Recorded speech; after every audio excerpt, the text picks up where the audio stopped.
నా విఠలుడు నా కోసం వచ్చాడు అని చెప్పేసి ఆయన విఠలుడు భక్తుడు గాడ్గే మహారాజ్. నా విఠలుడు నా కోసం వచ్చాడు అని పొంగిపోయాడు ఆయన.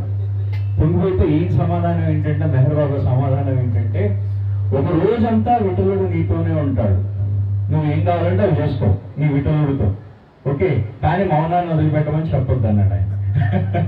సో ఆ కండిషన్ పెట్టారు గాడ్గే మహారాజ్. అయితే ఇది ఎందుకు చెప్తున్నానంటే, మెహర్ బాబాకి గాడ్గే మహారాజ్ ఆశ్రయం ఇచ్చిన పాఠశాల అదొక SC/ST పాఠశాల అన్నమాట, హరిజన పాఠశాల. ఆయన స్థాపించాడు.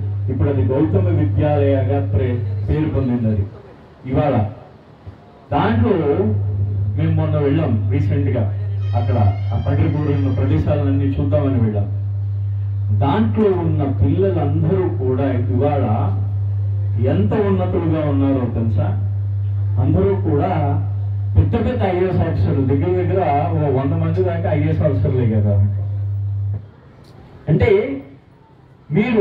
మనం బాగా గుర్తుపెట్టుకోవాల్సింది, 1930 దాకా భారతదేశంలో చాలా తీవ్రంగా ఉన్న అస్పృశ్యత, అన్టచబిలిటీ, అస్పృశ్యత 4 దశాబ్దాల్లో, 4 దశాబ్దాల్లో, అంటే 10, 20, 30, 40, 4 దశాబ్దాలు అంటే 40 ఏళ్లలో పూర్తి అస్పృశ్యత పోయింది.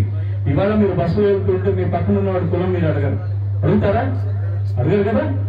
అది మెహర్ బాబా యొక్క డివైన్ వర్క్. మెహర్ బాబా యొక్క డివైన్ వర్క్ అండి.